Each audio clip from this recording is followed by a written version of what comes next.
Welcome back all of you. In last video we have discussed above determination of amount payable to the deceased partner and payment to his executor अगर accounting year के दौरान कोई भी partner की death हो जाती है तो उसके कैपिटल अकाउंट की कैलकुलेशन कैसे की जाती है और कितनी अमाउंट जो है पेएबल टू डिसीज्ड पार्टनर वो सारी अमाउंट अब ट्रांसफ़र की जाएगी उसके एग्जीक्यूटर के अकाउंट में, उसके नॉमिनी के अकाउंट में। तो लास्ट वीडियो में हमने डिस्कस किया था कि उसके कैपिटल अकाउंट में कौन कौन से इनकम्स एंड बेनिफिट्स होंगे और कौन कौन से एक्सपेंस या तो फिर लॉसेस उसमें लिखे जाएंगे। उसके बाद था प्रॉफिट शेयर। प्रॉफिट जो है, जो पार्टनर डेथ, जिस पार्टनर की डेथ हो चुकी है उसका प्रॉफिट शेयर कितना और कैसे कैलकुलेट करते हैं। तो जब से अकाउंटिंग ईयर स्टार्ट हुआ है तब से लेके डेथ, जो डेट, जिस भी डेट को उसकी डेथ हुई है उस डेट तक का टाइम पीरियड लेके फिर उसकी कैलकुलेशन की जाएगी प्रॉफिट की। वो भी 3 बेसिस पे प्रॉफिट की कैलकुलेशन की जाती है। First of all on the basis of last years profit, या तो लास्ट ईयर के प्रॉफिट के बेसिस पे उसको प्रॉफिट में शेयर दिया जाता है, और on the basis of average profit of past few years, यानी कि पिछले कुछ सालों के प्रॉफिट को लेके उसकी एवरेज निकाल के फिर जो प्रॉफिट आया एवरेज प्रॉफिट उसके बेसिस पे जो डिसीज्ड पार्टनर है उसको शेयर प्रॉफिट पे दिया जाता है। या तो फिर on the basis of previous years sales and profit, या तो फिर पिछले साल का जो सेल्स और प्रॉफिट हुआ होगा वो बेस में लेके प्रॉफिट में शेयर दिया जाएगा किसको, डिसीज्ड पार्टनर को। सो उसकी कैलकुलेशन हमने की थी लास्ट में। तो जब भी प्रॉफिट की कैलकुलेशन की जाती है तो प्रॉफिट ऑलवेज जनरेट किया जाएगा on from profit and loss suspense account. PNL account यानी कि प्रॉफिट एंड लॉस अकाउंट कब बनेगा, ईयर के एंडिंग में। सारे अकाउंट, सारे स्टेटमेंट्स ऑलवेज अकाउंट में ईयर के एंडिंग में बनाए जाते हैं। लेकिन अगर बीच में से कोई पार्टनर की डेथ हो जाती है और उसको जो प्रॉफिट देना पड़ता है, जनरली प्रॉफिट ईयर की एंडिंग में ही सारे पार्टनर्स को दिया जाता है। But in this circumstances profit is generated from profit and loss suspense account. जैसे हम सस्पेंस अकाउंट क्रिएट करते थे, बाद में टैली हो जाने के बाद वो हम क्लोज कर देते थे। 11th स्टैंडर्ड में आप सीख चुके हो, राइट। सो उसी तरह से यहाँ पे profit and loss suspense account पहले जनरेट करना है, फिर जब ईयर एंडिंग में ये जो पार्टनर्स है, कंटिन्यूइंग पार्टनर्स, वो जब पीएनएल अकाउंट बनाएंगे तो उसके सामने पीएनएल सस्पेंस अकाउंट को क्या कर देंगे, क्लोज। सो जब डिसीज्ड पार्टनर को प्रॉफिट में शेयर देना है always it is given from PNL suspense account. इसलिए पीएनएल सस्पेंस अकाउंट लिखा जाता है क्योंकि अकाउंटिंग ईयर के बिफोर ही, अकाउंटिंग ईयर पूरा हो उससे पहले ही हम उस पार्टनर को उसका शेयर प्रॉफिट पे दे देते हैं। इसलिए the share of profit is given to the deceased partner from PNL suspense account. Okay.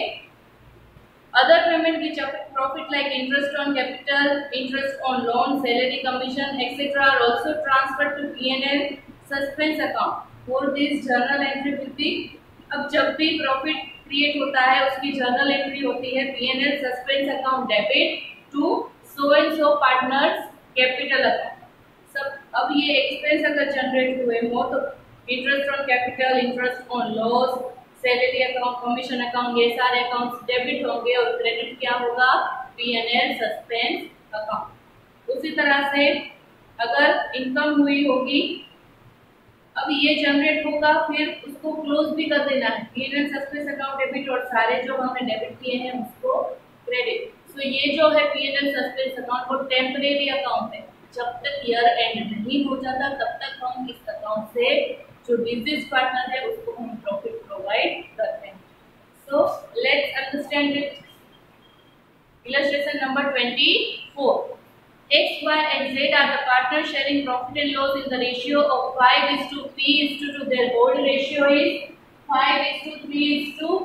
The total is 10. Balance sheet of the firm as on 31st March 2016 was as under. Balance sheet दी गई है। Z died as on 31st December 2016। कब उसकी death हो जाती है, Z की।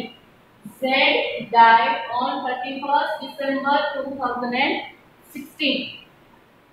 The terms of partnership deed are as under. First adjustment is share of profit for the period from the closing of last financial year to the date of death on the basis of last year's profit to be given.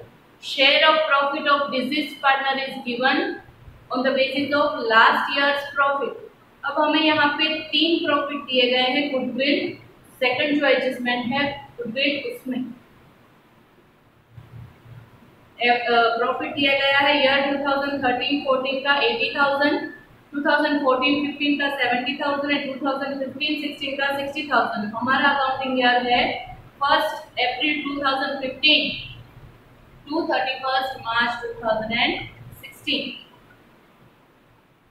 अब last year का जो profit है वो है 60,000. Profit given to the deceased partner on the basis of last year's profit. So यहाँ पे last year के profit के हिसाब से Z जो कि जिसकी डेथ हो चुकी है उसको हम प्रॉफिट में शेयर देंगे. इस तरह से देना है. लास्ट ईयर का प्रॉफिट है 60,000. अब profit is always calculated with in the time period जब अकाउंटिंग ईयर स्टार्ट हुआ है और जब उसकी डेथ हुई है. Start accounting year and start से लेके उसकी जिस डेट को उसकी डेथ हुई है उस डेट तक ही हम उसको प्रॉफिट में शेयर देंगे. अब अकाउंटिंग ईयर हमारा स्टार्ट हो रहा है 1 अप्रैल 2016 को. 1 अप्रैल 2016 को जो है वो हमारा अकाउंटिंग ईयर स्टार्ट हो रहा है टू 31 दिसंबर 2016. तो 1 अप्रैल से लेके 31 दिसंबर कितने मंथ हो रहे हैं? अप्रैल, मई, जून, जुलाई, अगस्त, सितंबर, अक्टूबर, नवंबर एंड दिसंबर. 9 मंथ भी जो है जेड को बिजनेस फॉर्म में रहा है, फिर उसकी डेथ हो गई. तो हम प्रॉफिट भी कितने मंथ का देंगे? Only for 9 month. प्रॉफिट किस तरह से कैलकुलेट करना है? लास्ट ईयर का प्रॉफिट है 60,000.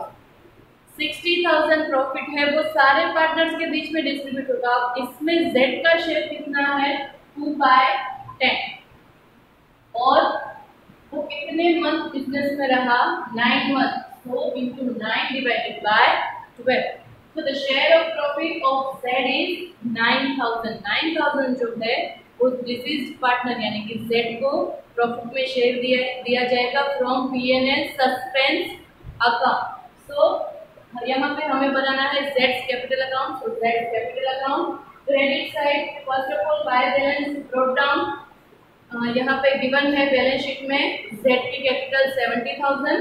सबसे पहले हम वो लिखेंगे. फिर प्रॉफिट जो हमने जनरेट किया है from P&L suspense account by P&L suspense account, the amount is 9,000. Okay.